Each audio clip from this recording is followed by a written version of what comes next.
40 Aurora, and this is my office on a day-to-day basis when I come to work. You can see here some of the sono racks where the sono tubes are kept. Normally when we're on a trip, this is where I'll end up sitting, either one of these positions here or in one of the aft positions. It won't be one of them. There's a galley back there. You can see a little dinette.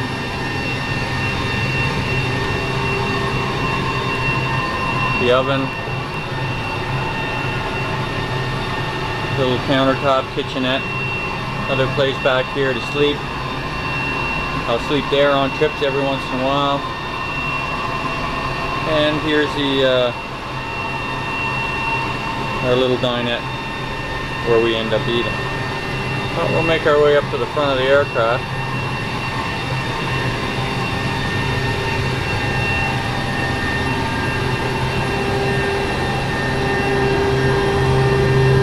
In here,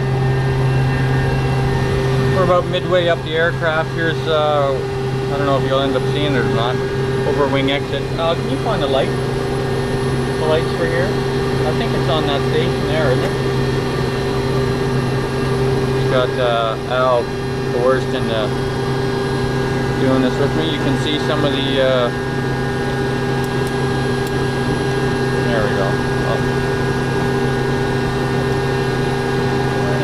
Trying to get some lights on here, but anyway, these are some of the stations.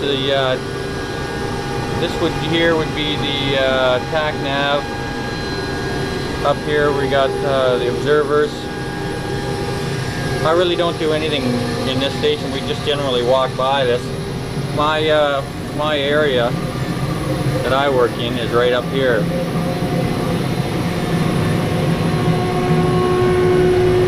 And this is the cockpit. I'll just get that light on.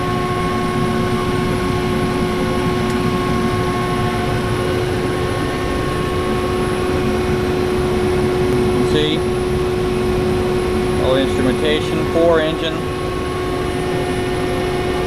aircraft. Be involved with running it, ground checking. You can see the main electrical load center off to the side here, all the circuit breakers.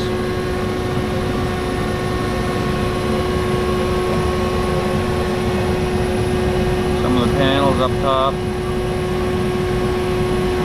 Again, we have to be familiar with the operation of every one of these switches, what they do, just in case of an emergency. It's quite a course, and it's fun. This is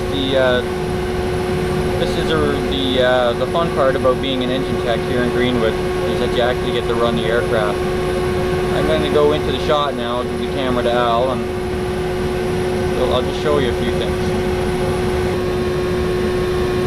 Hi. Here I am. This is the flight engineer position, and when we do ground runs here, all the engine techs get qualified to do ground runs. This is where we'll end up sitting. There will be a guy in the pilot's position and a guy in the co-pilot position, and all three of us will be responsible for coordinating our efforts in getting the aircraft ground run. As you can see, some of the instruments here, you got all the gauges that we have to be concerned with while we're doing a ground run on the engine. You can see this one here will wind up the turbine PIT gauge, and these little lights will go off when our turbine reaches 1120, just to give us a warning, hey, we're running too hot. I've never ever had that go off on any ground runs that I've been on. Some of the other stuff, my shaft horsepower, percentage, fuel flow, and all the gauges will run in an order like that. So everything's set up. This would be number 1, 2, 3, 4 engine, and so on.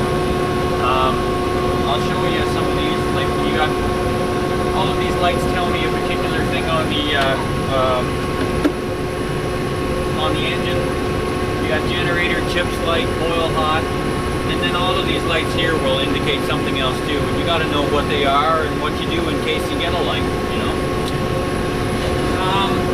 What else can I show you? You got your hydraulic systems, and there's a lot of stuff off to the sides here that we don't deal with. And generally, it's